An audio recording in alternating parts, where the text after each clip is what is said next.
After months of courtrooms, headlines, and absolute chaos, Blake Lively just scored a major legal victory. And the way she celebrated, nobody saw it coming. According to reports, just hours after one of the biggest announcements in this entire saga, Blake walked into the Met Gala, head high, dressed to the nines, and acted like she owned the entire city of New York.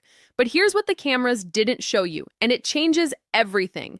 If you've been following this wild story from the beginning, smash that like button and subscribe, because I promise you, this situation is far from over. Let's rewind, because if you haven't been keeping up, you've missed one of the messiest, most dramatic celebrity legal battles Hollywood has seen in years.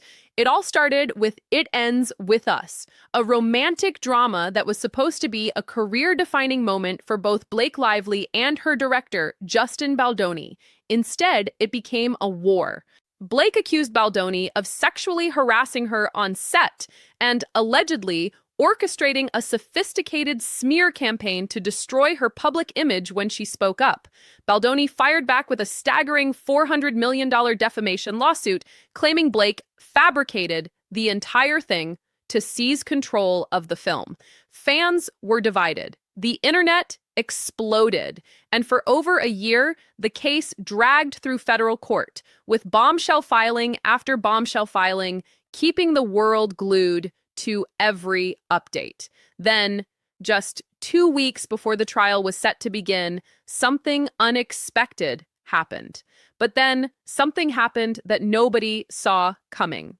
On May 4th, 2026, Blake Lively and Justin Baldoni announced they had reached a settlement. According to reports, the terms were not fully disclosed, but sources confirmed that no money changed hands between the two parties directly.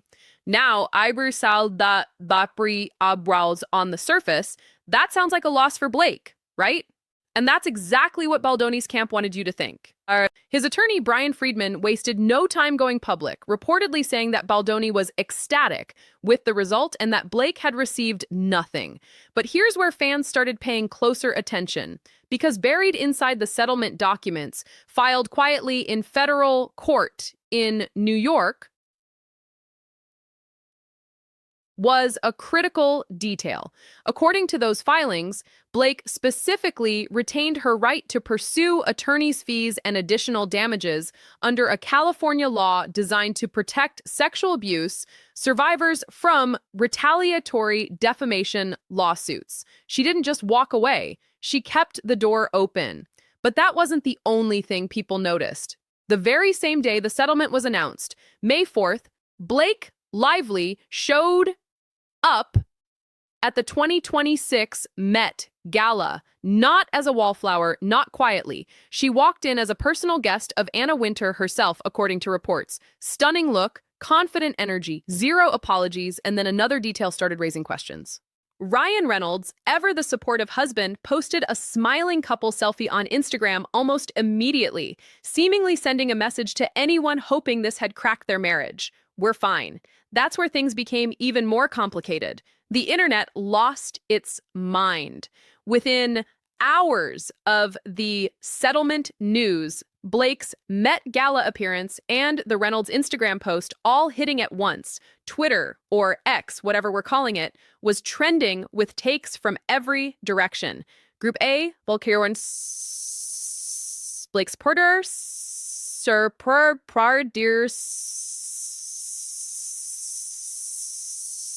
saw the whole sequence as a power move. They believed she strategically timed the settlement announcement, showed up at fashion's biggest night, and let Ryan's post do the talking. Fans called it the most calculated chess move in Hollywood history. They pointed to the fact that she retained her legal rights as proof she wasn't done fighting. She was just choosing when to fight. Group B, Baldoni's supporters, called it spin. They pointed out that Blake's original lawsuit had seen 10 out of 13 claims thrown out before the settlement even happened. Freedman reportedly stated she received nothing, and some online commentators argued the Met Gala appearance was damage control, an image rehabilitation tour rather than a victory lap. The debate got loud. Videos analyzing Blake's body language at the gala racked up millions of views. Fan edits flooded TikTok. Comment sections turned into full-on courtrooms, and just when people thought the drama was winding down. However, the situation didn't stop there. On June 12th, 2026, just weeks after the settlement, Judge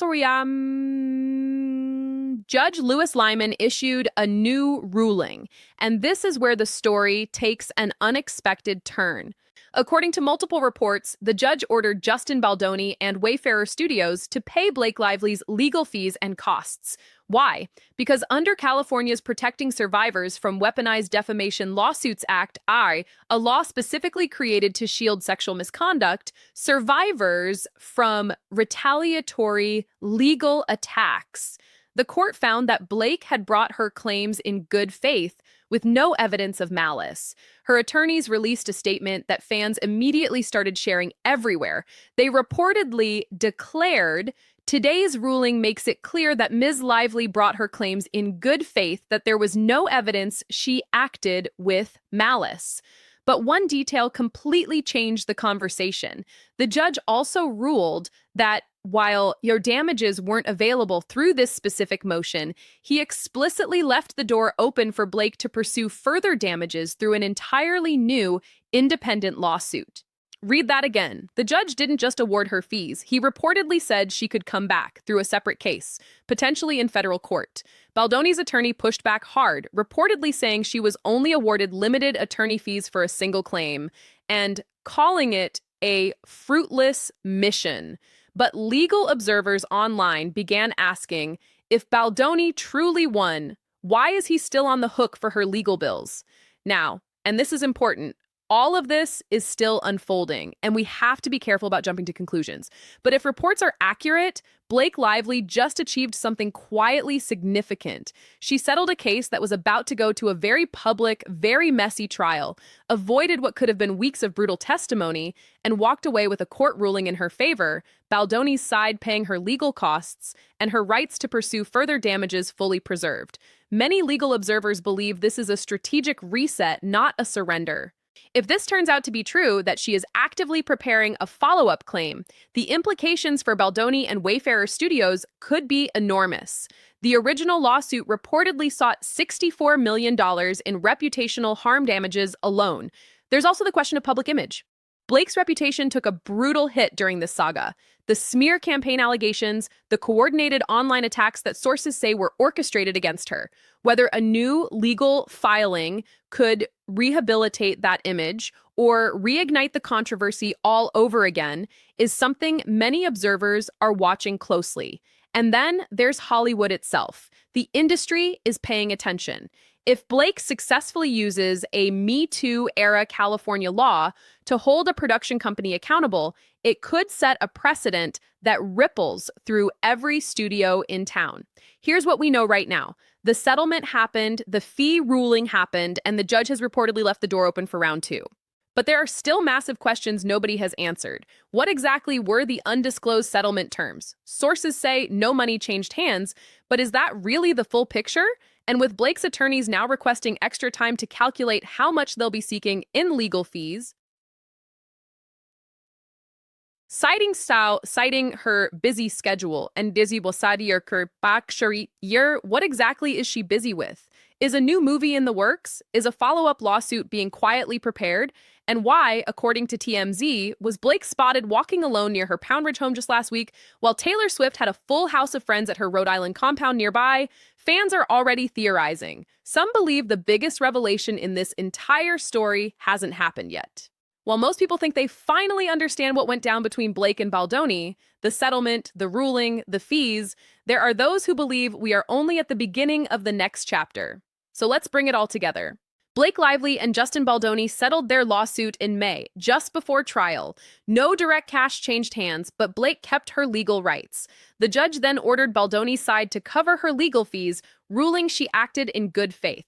And critically, the court left the door wide open for further damages through a new case. Both sides are claiming victory. Both sides are spinning the story. And the internet remains completely split. The biggest takeaway?